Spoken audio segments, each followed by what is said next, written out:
Prav lep pozdrav. Danes bomo skupaj pogledali, kako se izpolni vloga za uveljavitev pravice do Zoisove štipendije.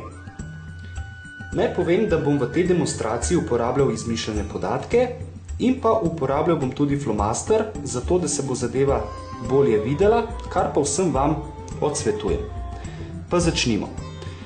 V šolskem letu 2009-2010 niste prejemali Zoisove štipendije, ker to za osnovnošolce dejansko ni mogoče. Pa kar začnimo z prvim sklopom, osebni podatki. Najprej navedemo priimek in ime.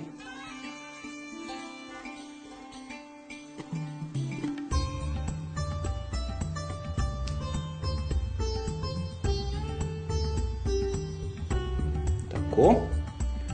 Enotna matična številka občana. Če vaše slučajno ne veste, ponavadi se skriva na osebnem dokumentu. Takole. Državljanstvo slovensko. Naslov stalnega prebivališča.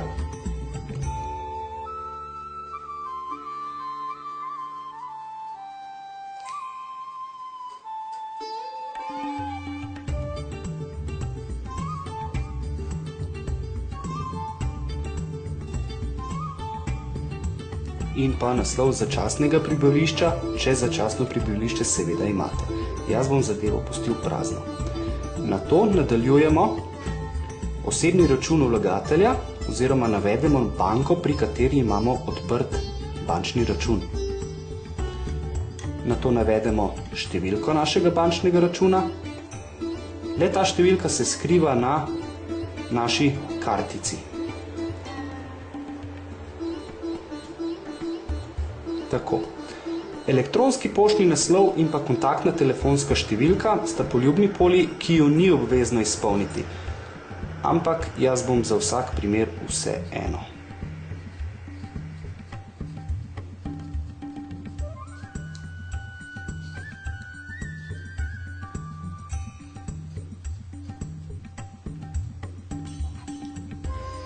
Ker smo osnovnošolci ponavadi mladoletni, mora zadevo podpisati tudi eden izmed zakonitih zastopnikov oziroma staršev. Navedemo priimek in ime zakonitega zastopnika.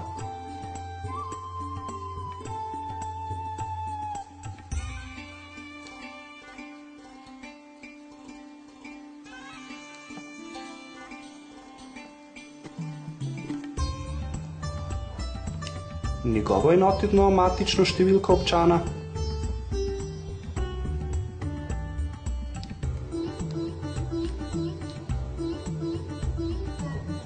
Elektronski poštni naslov, kontaktna telefonska številka, zopet obe polji nista obvezni, in pa še naslov prebivališča, ki je ponavadi enak kot naš. Na vse zadnje živimo starši.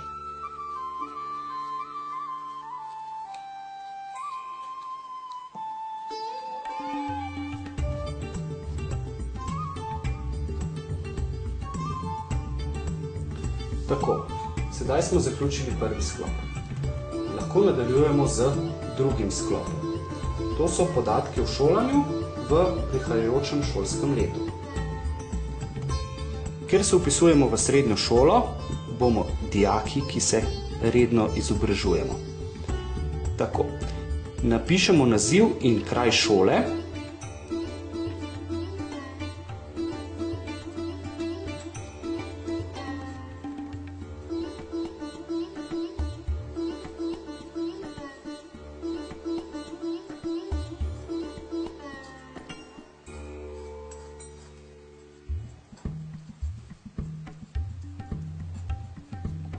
Letnik šolanja v prihajajočem šolskem letu in pa povprečno oceno v preteklem šolskem letu. Tako. S tem smo zaključili drugi sklop. Prehajamo na tretji sklop. Tako. Podatki o pogojih, na podlagi katerih uveljavljam pravico do Zoisove štipendije. Takole. Obkljukam. V zaključnem razredu osnovne šole sem dosegel povprečno oceno najmanj 4,5 in bil identificiran kot nadarjen učenec v skladu s konceptom odkrivanja in dela z nadarjenimi učenci v 9-letni osnovni šoli. Tukaj naj povem, da povprečna ocena 4,5 zajema vse obvezne predmete, razen gospodinjstva. Zahtevane priloge glede na uveljavljen pogoj so zaključno spričevalo iz osnovne šole in pa dokazilo o odkriti nadarjenosti. Eno izmed dokazil, ki jih je potrebno priložiti v vlogi, je dokazilo o odkriti nadarjenosti. Izpolnimo našo osnovno šolo,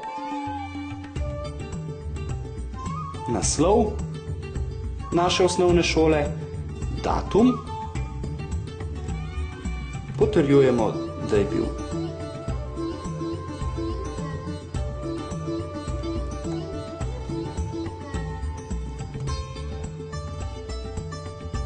v skladu s konceptom odkrivanja in delo z nadarjenimi učenci v 9-letni osnovni šoli na sestanku oddelčnega učiteljskega zbora, se pravi, to bo izpolnila šola, identificiran kot nadarjen učenec. Zadevo podpiše vaš razrednik, vaš ravnatelj in pa seveda tudi priloži žig šole. To je uradni dokument, ki ga priložite v vlogi za Zoisovo štipendijo. Tako, nadaljujemo z 4. sklopom. Kraj šolanja v šolskem letu 2010-2011.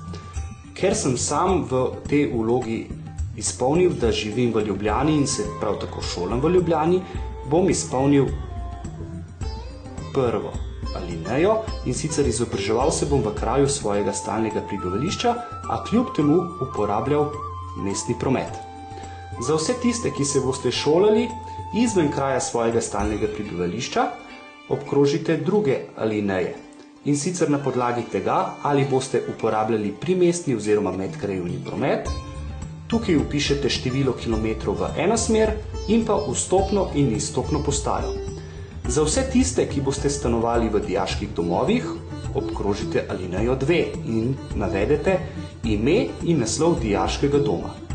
Za vse tiste, ki boste pa stanovali drugje, obkrožite alinejo 3 in pa napišete naslov nastanitve.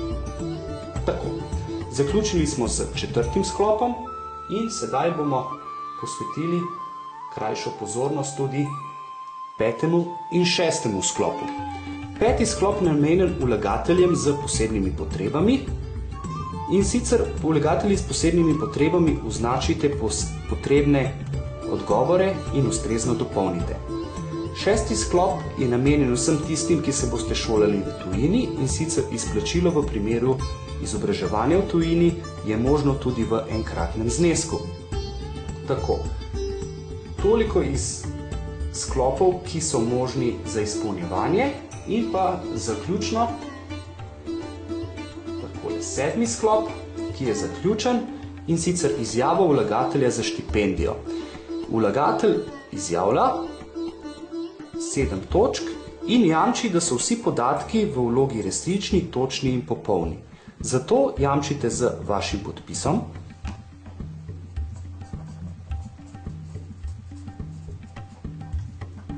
In zato jamči tudi vaš zakoniti zastopnik, ker smo rekli, mladoletne osebe morajo imeti tudi zakonitega zastopnika, ki zadevo tudi podpiše. To se bo zgodilo tule. Seveda napišemo tudi datum.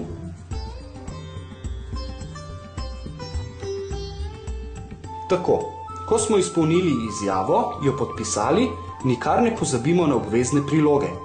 Ena izmed obveznih prilog je potrdilo o vpisu v izobraževalni program. Tukaj naj vas opomnim, da potrdilo o vpisu mora biti originalno. Drugo izmed obveznih prilog je dokazilo o šolskem uspehu in sicer ponavadi se tu priloži fotokopija osnovnošolskega spričevala in pa dokazila, ki smo jih obkljukali v 3. poglavju oziroma v 3. sklopu le te vloge. Ko smo izpolnili vlogo, si pridobili vse priloge, ki jih ta vloga potrebuje, vse skupaj položimo v kuverto in pošljemo na Javni sklad Republike Slovenije za razvoj kadrov in štipendije. Dunajska cesta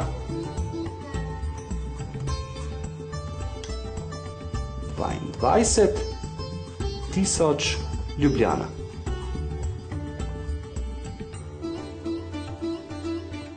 Tako. Moje priporočilo je, da pošto oddate priporočeno, tako boste imeli nadzor nad tem, kdaj bo pošta prispela. Rok za oddajo prošenj za Zoisovo štipendijo je 8. september, nikar ne pozabite.